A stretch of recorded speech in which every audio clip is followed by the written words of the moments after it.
sports fans, Coach Nick here, and welcome to B-Ball Breakdown. I went through the last 5 minutes of the Spurs versus Clippers game last night, and I was reminded the other night about a Twitter conversation I had about luck. And a lot of people were trying to cite statistics to show that luck was a really big factor in whether you win or lose these close games. And that's the biggest bunch of malarkey I've heard in a long time. It's completely ridiculous because there is so much execution and fundamental play necessary to win a game that when these things break down, you lose. Nothing to do with luck. You could talk about Kobe banking in a running 1-footer, 40-foot shot off the glass, and that is luck, but look at the plays up until that point. How many times did the defense not rotate correctly? How many times did the offensive player make a really bad decision? And that's what differentiates good teams from bad teams and good coach teams from bad coach teams. And this is what we're going to look at tonight to show you that there was nothing related to luck in the outcome of the game between the Spurs and the Clippers. Down by 3 with lots of time left, the Clippers don't need a 3, yet Blake doesn't cut to the hoop on this Chris Paul drive. He spots up for 3, where he's an awful 17%. Again, down by 3, and the Clippers are clearly trying to spot up for 3 instead of attacking the rim. Everyone spaces around the arc, and Barnes, who barely ever posts, gets the ball down low. Watch DeAndre Jordan set the flare screen for CP3 to get the 3. Paul doesn't take it, and it leads to a jump ball. The Spurs win it and opt to go straight to Duncan down low. Jordan fronts him well, but on the pass to the top, he goes underneath Duncan. This is flat out wrong, and the Spurs make them pay. Down 5 now, the Clippers finally attack the basket with a nice curl by Jamal Crawford. While this is a weak attempt by Griffin, he should have dunked it, he gets the putback. Down 3, the Clippers run a nice play. Griffin cross screens for Crawford, occupying Kawhi Leonard, then screens for Paul. The offense had cleared everybody out, leaving the middle completely clear, and this time Blake Griffin isn't messing around. Tim Duncan is able to foul him without letting him get the shot off. A good, tough, clean play. Up by 1, the clock ticking, the Spurs make 6 passes, getting a backdoor cut, then a dribble pitch. Duncan moves up to receive a high post entry, flare screen on the weak side, and finally Danny Green drives and kicks for an open jumper. Duncan misses, but you can't ask for more on a possession. Down 1, the Clippers run the same play. Griffin screens for Crawford, then screens for CP3 going to the right side. This time Parker goes underneath the screen, taking away Griffin's roll.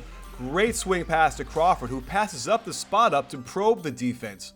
Instead of pulling up for an easy 10-footer or hitting Matt Barnes wide open for a 3, which would have been a good shot because there was penetration first and offensive rebounders in position, Crawford goes off 1 foot amidst the trees and gets it blocked. Bad decision. Crawford really hurts the Clippers here as the Spurs run a basic flex. Blake Griffin is supposed to switch with Jamal Crawford, with Crawford picking up splitter. But watch where Crawford goes. You can't play this any worse. Barnes is forced to foul splitter and then explain how basic defense works.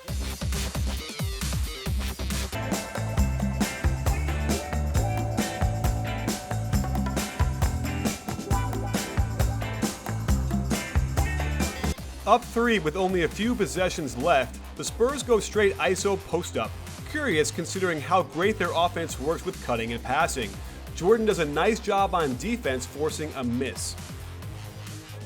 It's the Spurs' turn to royally screw up their defense as Tony Parker inexplicably chases Barnes even though Kawhi Leonard is right there on him. CP3 expertly finds Jamal Crawford for a wide open 3-tie game. Now the Spurs run straight pick and roll on top with a good contain by the Clippers. So they screen and roll on the other side with Tim Duncan. This time Barnes and Jordan double Parker, leaving a 2-on-1 underneath against Blake Griffin. Great pass by Parker to splitter, even greater block by CP3 on the rotation down, and then his greatest moment where he attacks knowing it's a 2-for-1, gets into the lane and hits the jumper for the lead. They're in great position now.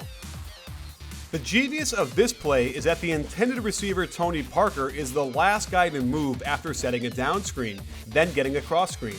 Barnes allows middle penetration, always a bad thing, and Green doesn't rotate down to at least foul Duncan. Tony Parker again does something stupid, grabbing CP3's jersey, 1 free throw and the ball back. On the inbounds, CP3 steps on Parker's foot and gets open, but wisely doesn't take a quick shot. The Clippers need to hold the ball so as not to give the Spurs much time to win it on the other end. They hold the ball, get the switch, and have the Spurs exactly where they want them. Boris Diaw having to guard CP3.